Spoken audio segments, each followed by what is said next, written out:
ये कोचा कोचा, वो उस कोचा, वो उस कोचा, वो उस मोहल्ला, वो उस, इसको छोड़ दीजिए आप। ये समझ नहीं आ रहा है, ये central Kashmir, north Kashmir, north Kashmir, central Kashmir, ये क्या है? उस मोहल्ले का उस मोहल्ले में इलेक्शन ले, फिर कहोगे अभी उस कोचे का है, वो कोचा उस कोचे में इलेक्शन नहीं लड़ सकता। ये क्या बकवास कर रहे हो आप? ये क्या बकवास कर रही है पॉलिटिकल पार्टी? और क्या करेंगे?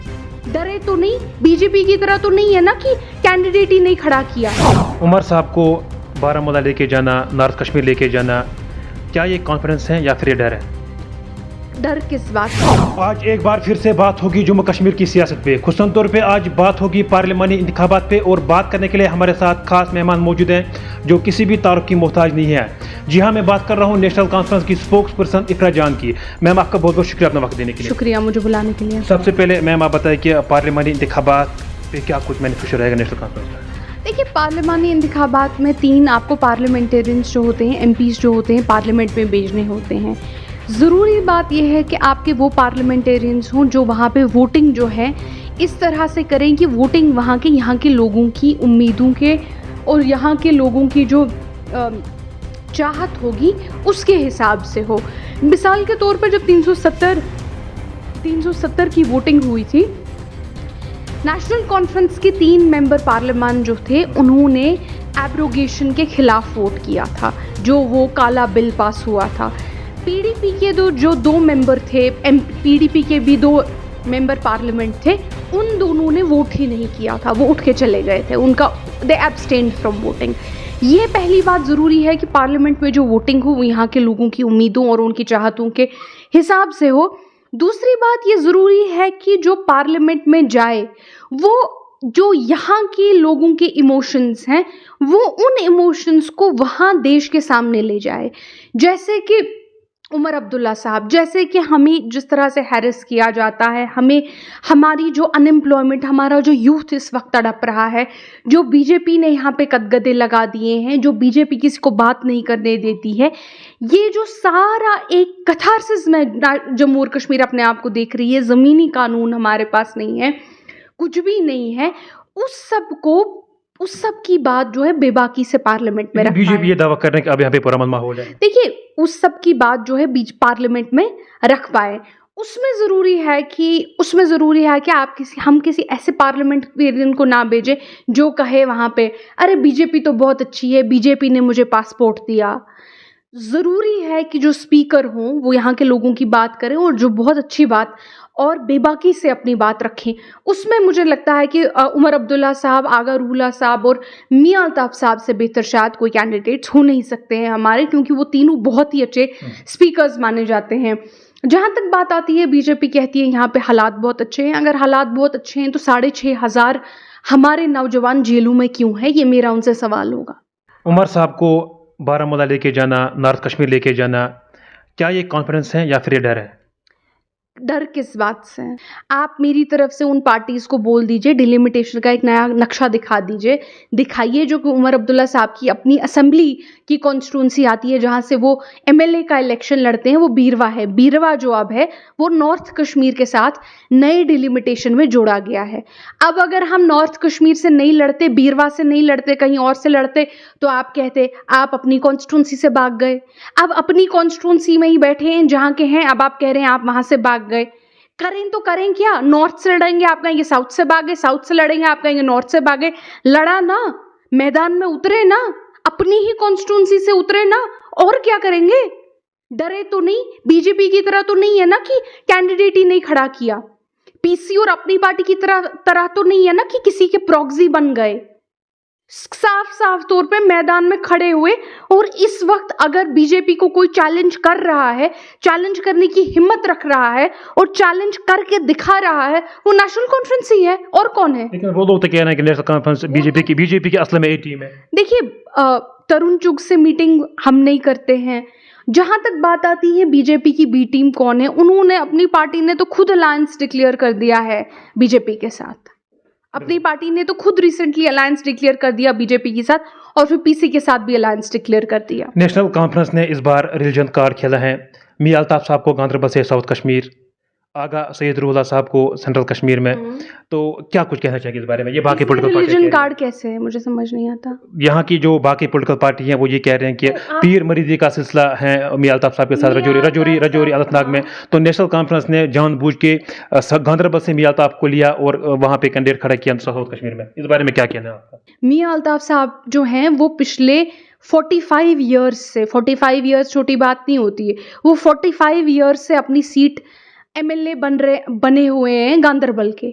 जो 45 ईयर्स से एमएलए बना हुआ है, आज वही इंसान एमपी इलेक्शन में आया है। इसमें रिलीजन कार्ड क्या है मुझे समझ नहीं आ रहा है। बाकी पॉलिटिकल पार्टी वही मुझे समझ अपनी पार्टी कह रही है, बोलते क्या है? डीपीएपी कह रही है। मैंने उनका ये कहना है कि मियां अल्ताफ साहब जो हैं वो गांधरबल से बिलोंग करते हैं। कहीं ना कहीं लोगों को भी ये आश थी कि अब मियां अल्ताफ साहब जो हैं वो सेंट्रल कश्मीर से इलेक्शन कंटेस्ट करेंगे, लेकिन मियां अल्ताफ साहब को सेंट्रल कश्मीर से साउथ कश्मीर लेके जाना मकसद क्या है? मुझे समझ नहीं आ रहा है। ये central Kashmir, north Kashmir, central Kashmir ये क्या है भाई? We are Kashmiri speaking population, कोई कहीं से भी इलेक्शन लड़ सकता है। जब वहां लोग उनको दे रहे हैं वोट, लोग उनको चाहते हैं, लोग नेशनल कॉन्फ्रेंस, ये हल का निशान है। हल के निशान जो है ये हर जगह के लिए सेम है। ये मुझे समझ ही नहीं आ रहा है, आप लोग ये कौन सी नई खाना जंगी करवाने वाले हो?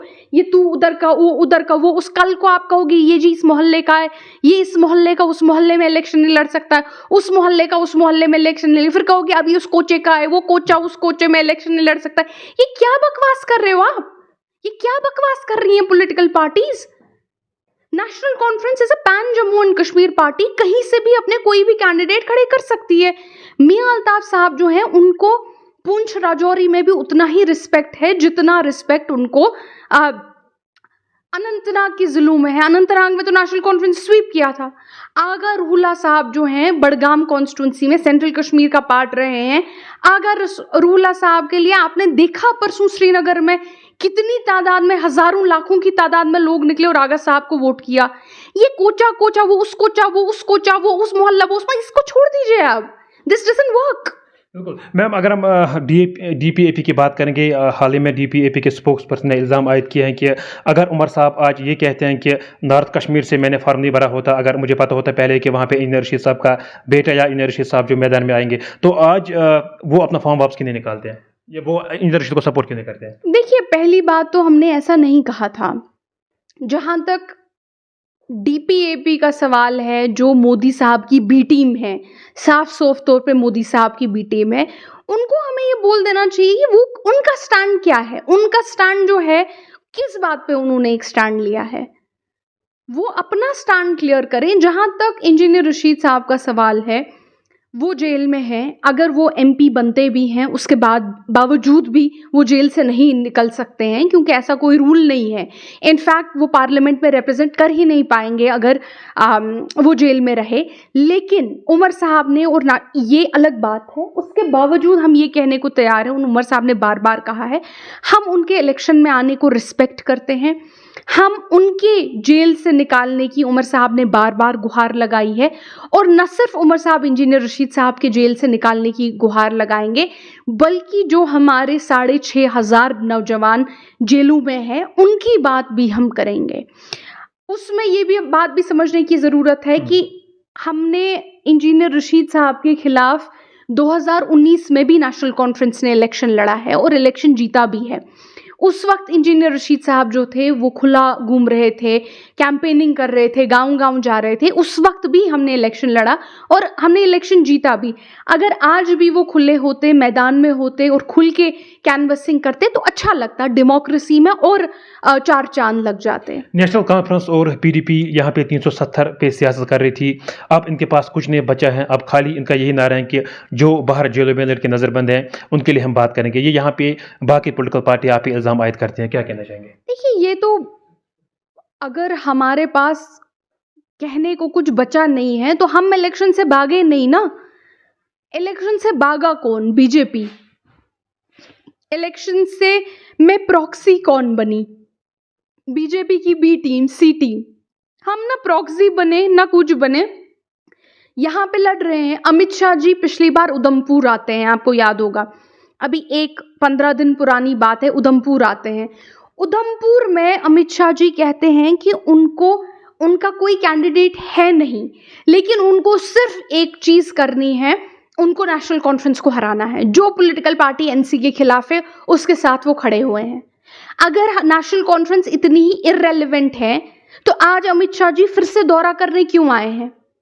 आज वो फिर से दौरा करने आए हैं क्योंकि उनको लगा है बी टीम सी टीम फेल हो गई, अब नई बी टीमों को खड़े करेंगे, नई सी टीमों को खड़े करेंगे, देखेंगे कि उमर साहब के खिलाफ कौन से कैंडिडेट हैं जो मजबूत हो सकते हैं, उनके साथ हाथ मिलाएंगे। अगर नेशनल कॉन्फ्रेंस इतनी ही इररेलेवेंट है तो आज अमित शाह जी को पूरे देश का इलेक्शन छोड़ के यहाँ आने की क्या जरूरत थी? पार्लियामानी इंतखाबात अभी चल रहे हैं, तो क्या कुछ मैसेज रहेगी आपकी तरफ से पूरी जम्मू कश्मीर के आवाम के? देखिए, मेरी मैसेज ये रहेगी कि बीजेपी का मुद्दा और मकसद आज सिर्फ एक है, जो हम नहीं कहते, जो अमित शाह साहब ने खुद बोला। उधमपुर की जो रैली हुई थी उसमें उन्होंने खुद बोला कि हमारा मकसद सिर्फ नेशनल कॉन्फ्रेंस और कांग्रेस को जो मिलकर गठबंधन में लड़ रहे हैं, हमारा मकसद सिर्फ जो भी पॉलिटिकल पार्टी इनके खिलाफ है उनको जीतना है, उनको जिताना है।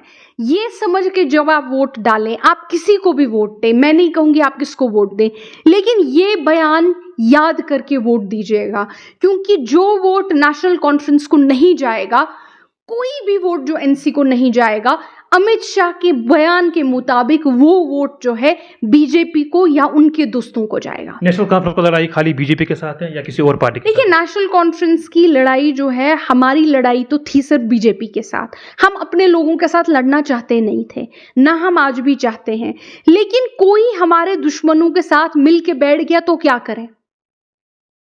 बहुत बहुत शुक्रिया मैम अपना वक्त देने के लिए। नाज़रीन मोहतरम, ये हमारे साथ बात कर रही थी नेशनल कॉन्फ्रेंस की स्पोक्स पर्सन इफरा जान। आज हमने इनके साथ बात की, जम्मू कश्मीर की सियासी सूरत हाल पे बात की, खुसूसन तौर पे पार्लियामानी इंतखाबात पे आज हमने इनके साथ बात की। तो और भी हम लगातार आपके साथ रूबरू होने की कोशिश करेंगे। अल्लाह निगहबान।